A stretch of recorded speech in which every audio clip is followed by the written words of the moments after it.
"You're such a saint, Sarah," my mom gushed, her voice practically dripping with pride. "We don't know what we'd do without you."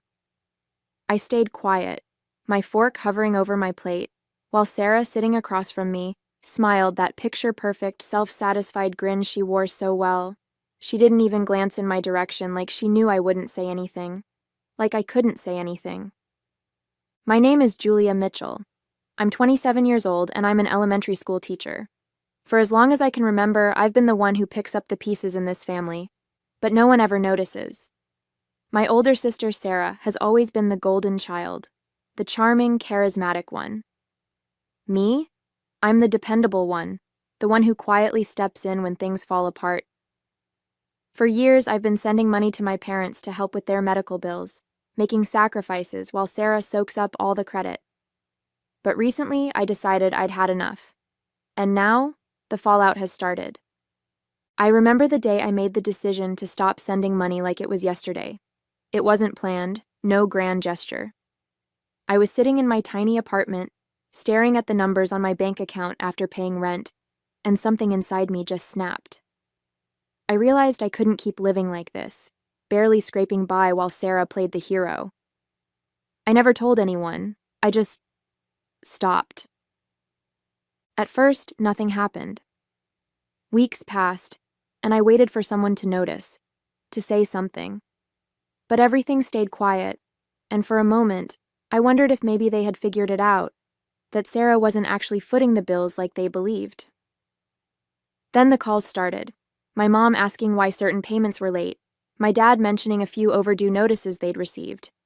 Sarah, of course, stayed silent, probably hoping no one would put two and two together. I didn't know whether to laugh or cry. The breaking point came one Sunday afternoon when my mom called me, her voice tight with frustration. "Julia, your dad's insurance payment is overdue again. Did something happen to Sarah's account? She said she's been handling everything, but things keep slipping through the cracks." My chest tightened as I gripped the phone. It was the first time I'd heard even a hint of doubt in my mom's voice about Sarah. I wanted to scream, "It's not Sarah! It's been me this whole time." But I didn't. Instead, I swallowed the lump in my throat and said, "Maybe you should ask Sarah directly." It felt like a small rebellion, not giving them the answers they wanted, letting the truth simmer instead of throwing it in their faces. For once, I wanted them to figure it out on their own. Still, the guilt gnawed at me every time my parents sounded stressed or confused. I hated feeling responsible, even though deep down I knew I wasn't. As the weeks dragged on, things started to unravel. My mom called more often, sounding more anxious each time. Sarah said she's trying to work it out, but the hospital keeps sending these notices. "Your father can't miss his treatments, Julia," she snapped one evening. Meanwhile, Sarah's Instagram painted a different picture. Photos of her sipping cocktails on rooftop bars and unboxing expensive skincare products. I couldn't believe it. She was still acting like nothing was wrong, like she wasn't the reason our parents were struggling. Then came the family dinner. My mom insisted we all get together to talk things through. I knew what that meant. She'd call on Sarah to explain the situation, and I'd sit there, the invisible daughter, nodding along while Sarah spun some story. But this time, things didn't go as planned. My dad, usually the quiet one, looked Sarah dead in the eye and said, "You've been handling this for months, Sarah. What's going on? Why can't you keep up with the payments?" The color drained from her face, and for once I saw a crack in her perfect facade. Sarah stammered, something about unexpected expenses and a temporary hiccup, but it was clear she hadn't prepared for this. My mom jumped in, her tone sharp as ever. "She's doing her best, Robert. Why don't you lay off her and Julia?"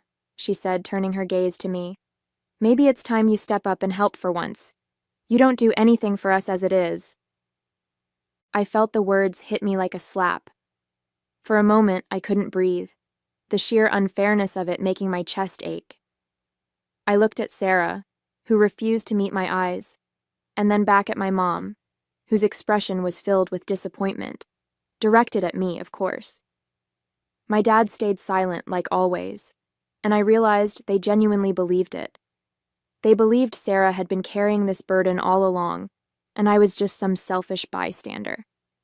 My hands were shaking, but I managed to say, "That's not true, Mom. I've been helping. I've been the one paying those bills for years." The room fell silent, the tension so thick it felt like the walls were closing in. My mom broke it with a scoff, shaking her head. "Julia, don't be ridiculous. Sarah is the one paying for everything. She's been working so hard to keep us afloat. You've done nothing to help us, and now you're trying to take credit for her sacrifices?" My stomach churned, and my hands gripped the edge of the table to keep steady. I glanced at Sarah, who sat there like a statue, her face frozen in an expression that was part shock, part guilt. She wasn't even trying to defend herself. The words spilled out before I could stop them. "That's not true, Mom. It's never been true. For 3 years, I've been sending money to cover those bills. Every month. Sarah hasn't paid for a single thing." My voice cracked, but I forced myself to keep going. "And you know what? I stopped because I was tired of being invisible while she took all the credit." Sarah's head snapped up, her face twisted with disbelief. "What is wrong with you, Julia? Why are you making up these lies?" she said, her voice trembling just enough to sound convincing. "This is insane. I've been the one helping Mom and Dad all along, and now you're trying to make me look bad?" I couldn't believe what I was hearing. "Are you seriously going to sit there and pretend I'm lying? Sarah, I have bank statements, receipts, 3 years of them. Do you want me to show everyone right now?" "Receipts?" she repeated with a mocking laugh. "What receipts, Julia? You're just bitter because Mom and Dad appreciate what I do for them. You've been sitting on the sidelines while I've been keeping this family together, and now you want to swoop in and rewrite history?" "Rewriting history?" I shot back, my voice rising. "You've been stealing credit for everything I've done, Sarah.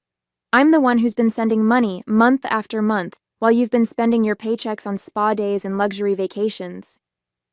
Sarah crossed her arms, her eyes darting toward our mom. "You see, Mom, this is what I'm talking about. Julia always plays the victim. She's just trying to tear me down because she can't stand that I actually help you." Her words were dripping with fake hurt, but I noticed how her voice cracked, just slightly, at the end. Sarah's voice shot across the table, sharp and accusing. "If you were really helping Julia, why the heck didn't you say a word for 3 years? And now, suddenly, you're bringing this up. Let me guess. You wouldn't have said anything if it weren't for the credit. Admit it. You're just mad because I'm the one they thank. It doesn't make sense otherwise." My mom folded her arms, nodding in agreement. "Sarah's right, Julia. Why wouldn't you tell us sooner if you were helping all this time? You expect us to believe this now, after all these years. It feels strange, Julia. It really does." I felt the heat rising in my cheeks, my frustration boiling over. "Because I wasn't doing it for the credit," I said, my voice trembling. "I did it because I wanted to help you. I didn't think I needed to parade it around for validation. And yes, maybe I should have spoken up earlier, but why does that make it okay for Sarah to take credit for something she didn't do?" Sarah rolled her eyes dramatically. "Oh, please, Julia. You're acting like I forced you into silence or something. If this is even true, which I doubt, why wait until now to throw it in everyone's face? Because you're bitter, that's why. This has nothing to do with helping and everything to do with you trying to make me look bad." My dad shook his head slightly, his voice calm but questioning. "Julia, it's hard to understand why you'd keep quiet all this time if it's really true. I just don't get it." Their doubt was crushing, and Sarah's smug expression only made it worse. I took a deep breath, trying to keep my voice steady as I turned to face Sarah directly. "I didn't say anything because I was happy to help Mom and Dad," I said firmly. "I didn't need the recognition. I was doing it for them, not for anyone's approval. But when I realized what you were doing, taking credit for my sacrifices, I couldn't believe it. So I decided to wait, to see just how long you'd keep up the lie." Sarah's face flushed with anger, but she didn't back down. "That's ridiculous," she snapped, her voice rising. "You're saying you let me take the credit, just sat there silently for years, and now you're trying to flip this on me? You could have stopped it at any time, Julia." But no, you waited until now, conveniently, when you think you can humiliate me. I waited, I said, cutting her off, because I wanted to see if you'd ever own up to it, if you'd ever have the decency to admit the truth on your own. But you didn't, Sarah. You just kept letting everyone believe your story while I worked myself to the bone. I turned to my parents, who looked stunned, their expressions a mix of doubt and confusion. I didn't want this fight, but I'm not going to let her rewrite history anymore. I straightened in my chair, my voice steady despite the storm brewing inside me.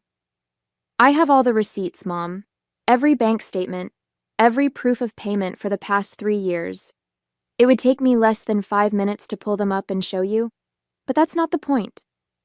I turned to Sarah, locking eyes with her. What I want is for you to admit what you've been doing. Just be honest for once. Sarah crossed her arms, her face hardening into a mask of defiance. I don't know what you're talking about, she said coolly, though her voice wavered just slightly. I've been the one handling things. If you have proof, then show it, Julia. Otherwise, stop making up these stories to make me look bad. The audacity of her words made my blood boil, but I stayed calm. Why should I have to show it, Sarah? You already know the truth. If you had any integrity, you'd admit it yourself instead of digging yourself into a deeper hole. My dad leaned forward, his face pale, but my mom still looked at me with suspicion, as if she couldn't decide who to believe. And Sarah? She just sat there, her jaw clenched, refusing to back down. It was infuriating. I pushed my chair back, the legs scraping loudly against the floor, and stood up. My voice was shaking, but I kept it firm. I'm done, Sarah. If you're so determined to keep lying, then I have nothing more to say to you. I won't waste my energy trying to get you to admit what we both know is true. I turned to Sarah one last time, my heart heavy but resolute. If there's even a shred of a decent person left inside you, you'll tell Mom and Dad the truth. Until then, don't expect me to answer your calls or texts. I'm done with you. She scoffed, crossing her arms. Oh, don't be so dramatic, Julia. This is ridiculous. Her words stung, but I refused to let her see it. Without another glance, I grabbed my coat and walked out the door, leaving them all behind. For the first time, I felt like I was finally choosing myself over their endless expectations. It would have been easy to prove it. Pulling out my phone and showing the bank statements would have taken seconds. But that wasn't the point. For me, it was about more than just proving who was right. I wanted Sarah to own up to what she'd done, to finally take responsibility for lying to all of us for so long. Months went by, and the silence between me and my parents grew heavier with each passing day. Our conversations became surface level, strained and short, like they didn't know how to talk to me anymore, or maybe they just didn't want to. I didn't blame them entirely. I knew I'd shattered the image they'd built around Sarah, and they weren't ready to face it. But it still hurt. As for Sarah, I didn't speak to her at all. Not a single text, call, or interaction. I avoided every family gathering where I knew she'd be, even skipping Mom's birthday dinner. I couldn't sit in the same room with her and pretend everything was fine while she kept up the act. It wasn't worth the anger or the exhaustion it brought. My only focus now was on rebuilding my peace. It didn't take long for the cracks in Sarah's perfect facade to show. Word got around that she was struggling financially, missed payments on her car, cutting back on her flashy outings, and even a few not-so-subtle posts on social media about tight budgets and unexpected expenses. It didn't take a genius to figure out why. She had to start making the payments herself to keep up the lie.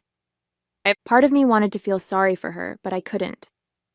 This was the mess she created, and now she had to live with it. I'd sacrificed for years without complaint, and she'd reaped the benefits.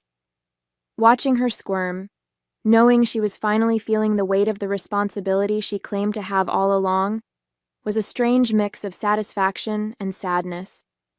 It wasn't how I wanted things to be, but it was exactly what she deserved. It was a Saturday afternoon when Sarah showed up at my door, unannounced. I almost didn't recognize her. She looked exhausted, her hair pulled back into a messy bun, and her usual polished demeanor nowhere to be found. For a moment, I just stared, unsure if I should let her in or send her right back down the hallway. "Can we talk?" she said, her voice quiet, almost pleading. It wasn't the Sarah I was used to, and that threw me off. Against my better judgment, I stepped aside and let her in, motioning to the couch. She sat down heavily, as if the weight of the world had finally caught up with her. I stayed standing, arms crossed, waiting for her to speak. I'm in trouble, Julia," she started, her voice breaking slightly. "I can't keep up with everything anymore. I don't know what to do." I leaned against the wall, keeping my arms crossed, and stared at her. "That's not my problem, Sarah," I said flatly. I could see her flinch, but I didn't feel an ounce of guilt, not after everything she'd done. "You made this bed. Now you get to lie in it." Her eyes widened, and for the first time I saw real panic behind them. "Julia, please. I know I messed up, but I cut her off, my voice sharper than I intended. "Messed up? Sarah, you lied. You lied to our parents, to everyone, and you let me carry the weight while you played the hero. And now what? You want me to swoop in and save you? No. I'm not doing it. I'm done." Sarah's voice cracked as she pleaded, "Please, Julia. I just need a little help. Things are really bad right now, and I don't have anyone else to turn to." She wiped at her face, her hands trembling. "I know I haven't been fair to you, but you're my sister." I stared at her, feeling a strange mix of anger and pity. "Help?" I repeated, my voice cold. "You're asking me for help? After everything you've done?" She nodded quickly, her eyes red and swollen. "I know I screwed up, okay? But I'm trying, Julia. I'm trying to make things right." I let out a bitter laugh. "Make things right? Sarah, you've been lying to my face for years. You want my help? Start by telling Mom and Dad the truth. Until you're willing to do that, I've got nothing for you." Her silence was deafening, and I could see her struggling to come up with something, anything to say. But she didn't. She just looked down, her hands twisting nervously in her lap.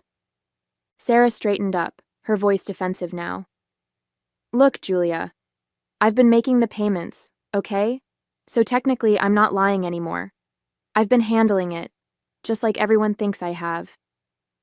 I felt my face heat up, my anger bubbling over. "Technically?" I repeated, my voice rising. "Do you even hear yourself, Sarah? You're not lying anymore? You've been lying for years, letting everyone think you were some kind of savior while I was breaking my back to help. And now you think doing the bare minimum makes it okay?" Her jaw tightened, and she looked away, avoiding my glare. "I'm doing my best, Julia," she muttered. "I didn't mean for it to get this far." "That's the problem, Sarah," I snapped. "You never meant for anything, but you're perfectly fine letting me take the fall so you can keep your perfect little image intact. You're not doing this for them. You're doing it for yourself. Don't act like this makes up for anything." My hands were shaking, but I refused to let her see how much it hurt. Sarah looked up at me, her voice trembling but determined. "Okay, fine. I'll tell Mom and Dad the truth. I'll admit everything. But I need your help first, Julia. Please. Just this once." I stared at her, stunned by the audacity. "You're kidding me, right?" I said, my tone icy. "You're asking me to help you clean up the mess you made and then you'll think about telling the truth? How convenient." Her eyes widened and she shook her head quickly. "No, I swear. I'll do it. I'll tell them everything, I promise. But I'm drowning here, Julia. I just need a little help to get through this, and then I'll come clean, I swear." I let out a bitter laugh, crossing my arms. "So let me get this straight. You're willing to keep lying to Mom and Dad unless I bail you out? And you expect me to believe you'll actually follow through this time?" She opened her mouth to respond, but I held up a hand to stop her. "No, Sarah. I'm not playing this game with you anymore. If you want to fix this, you don't need my help. You need to tell the truth. Period." Sarah took a deep breath, her voice steadier now. "Fine. I'll do it. I'll tell the entire family the truth at the reunion next Saturday. Everything. I'll admit it all. She looked at me, her eyes desperate. Will that be enough for you? I paused, an idea forming in the back of my mind. You're going to confess everything? I asked, narrowing my eyes. Yes, she said firmly, nodding. I'll tell them the whole truth, Julia. I swear. I let the silence stretch for a moment, then nodded. All right. If you do it, if you actually stand up in front of the entire family and tell them what you've done, I'll give you the money on Sunday, but only if you go through with it. Sarah hesitated, then nodded quickly, her relief almost palpable. I didn't smile, didn't soften. I just hoped she didn't realize what I was really going to do. The family reunion was in full swing when Sarah stood up, tapping her glass to get everyone's attention. I watched her closely, my arms crossed as I leaned against the wall, not trusting a single word until it actually left her mouth. She cleared her throat, her face pale, but her voice carried over the room. I have something I need to say.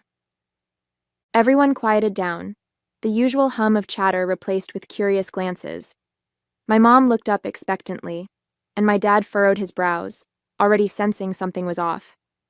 Sarah took a deep breath, gripping the edge of her chair like it was the only thing keeping her upright. For the past few years, everyone has thought I was the one helping Mom and Dad with their bills, she began, her voice shaking slightly. But that wasn't true. It wasn't me. It was Julia. The room fell silent, stunned faces staring back at her. My mom blinked, her mouth opening and closing, trying to process what she'd just heard. My dad was the first to speak, his voice thick with disbelief. Wait, what are you saying, Sarah? I'm saying that Julia was the one sending the money all this time, Sarah admitted, her voice cracking. And I let you think it was me. I lied. Her shoulders slumped as if the weight of her words had finally crushed her. I'm sorry. My mom's face crumpled as she looked at me, tears welling in her eyes. Julia, we didn't believe you. We called you a liar. She shook her head, her voice breaking. I'm so sorry. How could we not see it? My dad stood crossing the room to me, his face full of guilt. Julia, I don't even know what to say. We were wrong about everything. You didn't deserve any of this. Their apologies were genuine, but all I could do was nod. I'd waited so long to hear those words, but in that moment, they didn't feel as satisfying as I thought they would. I wasn't doing this for them. I was doing it for me. My mom couldn't stop apologizing, her voice trembling as she reached out to touch my arm. Julia, we've been so blind. I don't know how we didn't see it. I don't know how we could have been so unfair to you. My dad nodded, his eyes filled with guilt. We're sorry, Julia, truly. You've done so much for us, and we failed you. I don't know how we can make it up to you, but I hope you'll give us the chance to try. I looked at both of them, their remorse so raw it was almost overwhelming. For the first time, I saw how much my silence had shielded them from the truth, and how much my decision to let them believe Sarah's lies had cost me. I appreciate your apology, I said softly, my voice steady. But this isn't something we can fix overnight. I need time, and I need space. I need to focus on myself for now. My mom wiped at her tears, nodding quickly. We understand, sweetheart, please don't shut us out. We want to do better. I gave her a small, tired smile and glanced at Sarah, who hadn't moved from her seat, her head bowed in silence. I didn't say another word to her. Instead, I grabbed my coat and walked out of the house, leaving the reunion and all its weight behind. For the first time in years, I felt like I was finally putting myself first. As I walked out the door, I didn't look back, and I didn't spare Sarah a single glance. Whatever happened between her and my parents after I left wasn't my concern anymore. For once, I wasn't going to carry their problems on my shoulders. Sunday afternoon, my phone buzzed with a message from Sarah. I didn't need to open it to know what it was about. Sure enough, when I checked, there it was. I told them the truth, Julia. Now can you send me the money we talked about? I stared at the screen for a moment, feeling a pang of something. Anger? Pity? Maybe both. It didn't take her long to come knocking, did it? I took a deep breath, knowing exactly how I was going to respond. I replied calmly, "Meet me at Mom and Dad's house. Let's talk there." I didn't give any further details and left it at that. By the time Sarah showed up, I was already sitting in the living room with our parents. Their expressions were somber, a mixture of disappointment and sadness that made the air in the room feel heavy. Sarah walked in, her eyes flicking between us, her confident facade faltering. "What's going on?" she asked, her voice shaky. I held up my phone and showed her the message she sent me. "I thought it was time Mom and Dad saw this," I said evenly. "So they'd know that the only reason you finally told the truth yesterday was because you needed money from me." My voice didn't waver. I wanted her to feel the full weight of what she'd done. Mom's face turned red and Dad sighed, rubbing his temples as the reality sank in. "I'm not giving you the money, Sarah," I said, my voice calm but firm. "Telling the truth was something you should have done a long time ago, not because you needed something from me, but because it was the right thing to do. I'm not going to reward you for finally doing the bare minimum after all these years." I stood up, grabbing my bag as Sarah's face crumpled. She dropped to her knees, tears streaming down her cheeks. "Please, Julia," she sobbed, clutching at my arm. "I'm begging you. I don't know what else to do." I pulled my arm free, looking down at her one last time. "That's not my problem anymore, Sarah," I said, my voice cold. Without another word, I turned and walked out of the house, her cries echoing behind me as I closed the door. For the first time, I felt no guilt, just relief. As I walked away from the house, the weight I'd carried for years finally lifted. I didn't feel anger or regret, just a quiet sense of freedom.